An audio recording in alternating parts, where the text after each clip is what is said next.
All right, everybody, welcome back for another deep dive. This time we're setting sail on a real-life mystery that's captivated people for decades. Yeah, and this one has it all, a luxurious cruise ship The Bahamas. and a disappearance that seems to defy explanation. This is the story of Amy Lynn Bradley. So imagine this. It's March 1998. The Rhapsody of the Seas is cruising through the Caribbean, crystal clear waters, sun-drenched decks. You know, the vibe. Yeah, total paradise. Right. Except for the 23-year-old Amy Lynn Bradley, who vanishes from the ship without a trace, gone poof. And the truly perplexing part is it's not like no one saw her. There were actually multiple reported sightings of Amy even after her disappearance. Okay, hold up, because we're getting ahead of ourselves. Let's rewind a bit, set the stage, paint the picture for our listeners. Yeah. It's March of '98. Amy's on this cruise with her family, her parents, her brother, and his girlfriend, much-needed vacation, right? Yeah, you got it. And they're about to dock in Curacao. Everything seems totally normal until, well, it isn't. And that's where this story takes that chilling turn you mentioned. It's early morning, around 5:30 a.m. Amy's father sees her on the balcony of their cabin. Okay, so people are already up and moving around the ship, getting ready for the day.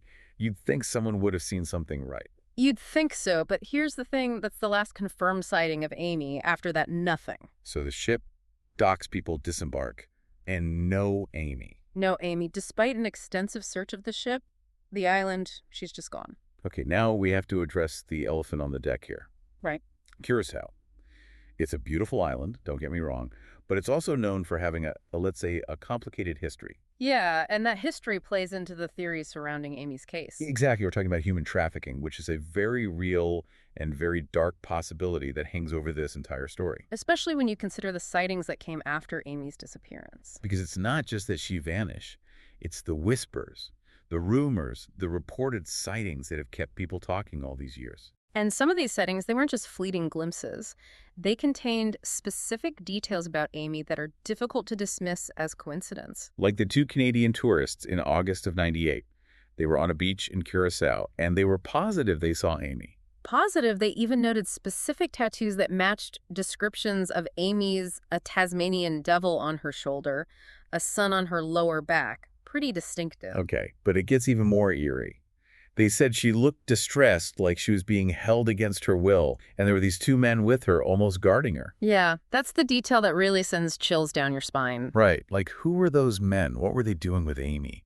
It's just unsettling. And the tourists, they've said they didn't fully grasp the significance of what they were seeing until after they learned about Amy's case. It's tragic. It really makes you think, how many times might she have been seen by people who just didn't realize what they were looking at? And it makes you wonder how many other potential sightings were there, people who saw someone who looked like Amy, but didn't think anything of it at the time. Right. Because she was just gone, vanished. It's like your brain can't even process that. So you see someone who resembles her and you just dismiss it. It's a natural human reaction, but in this case, those fleeting glimpses might have been crucial. So Curacao, August of '98, we've got the Canadian tourists on the beach, but that wasn't the only sighting on the island, was it? Not even close. The next sighting comes from an unexpected source, a U.S. Navy officer. Okay, this is where things take another turn, right? A Navy officer. Yeah, in 1999, almost a year after Amy's disappearance, this officer claims he encountered her in a brothel in Curacao. See, this is what I'm talking about. That human trafficking aspect, Yeah. it casts such a dark shadow over everything. It's impossible to ignore that angle, especially given the circumstances of this sighting. Because according to the officer, the woman he believed to be Amy, she was terrified.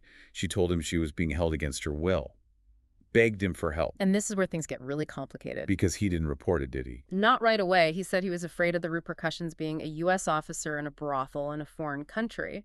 I mean, I get it, sort of, but still another missed opportunity. It highlights the complexities these cases often present.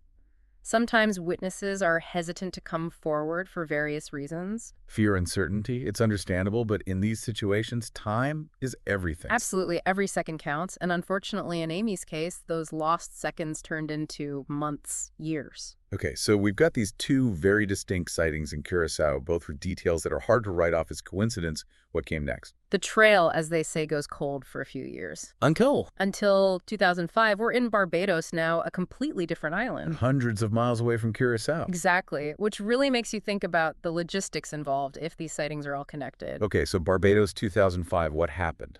A woman is in a department store restroom when she encounters another woman visibly distraught, very on edge. This woman confides in the witness, tells her name is Amy and that she's from Virginia. Goosebumps every time just hearing those details.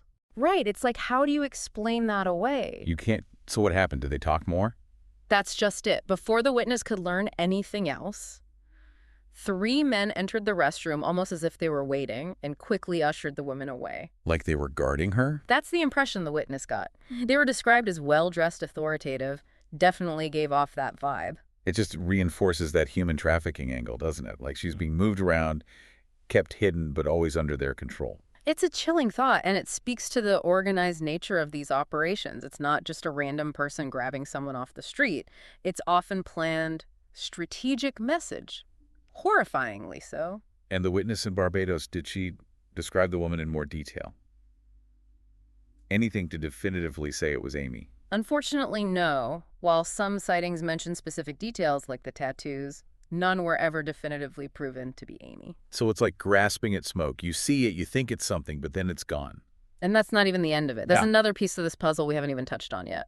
Oh, there's more. There's always more to uncover, especially in a case like this. And this next bit, it really throws another wrench into everything. And this next part is really unsettling. In 2005, the same year as the Barbados sighting photographs surfaced online of a woman who looked a lot like Amy. Photos? Like online? Yeah, on an adult website they were discovered. And it sent shockwaves through the investigation, through Amy's family, everyone. I can't even imagine seeing those photos, not knowing for sure if it's her, but also that possibility. It's just heartbreaking. Absolutely. It was a devastating blow to Amy's family, but it also provided a glimmer of hope, a sign that maybe, just maybe, she was still alive out there. So we have potential sightings across different islands spanning years, photographs online. It's like trying to put together a puzzle, but half the pieces are missing. And the pieces that you do have, they don't quite fit together. It's a mystery within an enigma. With all this information, the sightings, the photos, what didn't investigators make of it all? Did they lean towards any one theory? The human trafficking theory definitely gained traction, especially given the nature of some of the information. But there were always other possibilities, too. Right, like the idea that maybe Amy wasn't taken, that she somehow ended up in those situations voluntarily. Or the possibility, however unlikely, that she fell overboard and the sightings were cases of mistaken identity. But those sightings, especially the one with the tattoos, that's hard to explain away as anything other than Amy. It's definitely a compelling detail, and investigators took all of that into consideration. But in a case like this, you have to keep an open mind. It's a balance clinging to hope while also acknowledging the possibility that the truth might be something you don't want to face. Exactly. And for Amy's family, the not knowing has been the hardest part. They've spent years searching, chasing every lead, never giving up hope. Did anything ever come of those leads? There were moments where it seemed like a new piece of information might break the case wide open, but each time the trail went cold. So what happened? In 2010, 12 years after Amy disappeared, she was legally declared dead. Legally declared dead, it's like an ending. But not really, is it? No, not really, because Amy's story, it doesn't end there. It lives on in the questions, the what-ifs, the possibility that someday, somehow there might be answers. And that's what we do here, right? Yeah. We keep these stories alive. We keep asking the questions because even if the answers seem impossible, the act of remembering, of searching, that's important. It is, because every story matters. Every missing person deserves to be remembered. And maybe, just maybe, by keeping these stories alive, by talking about them, by never forgetting, we might help bring some measure of peace and closure to those who are still searching for answers. Well said. And to our listeners, we want to hear from you. What are your thoughts on Amy Lynn Bradley's disappearance? What theories resonate with you? Head over to our website, join the conversation, and let's keep searching for the truth together. Because you never know, someone out there might hold the missing piece of the puzzle, and even the smallest detail could make all the difference.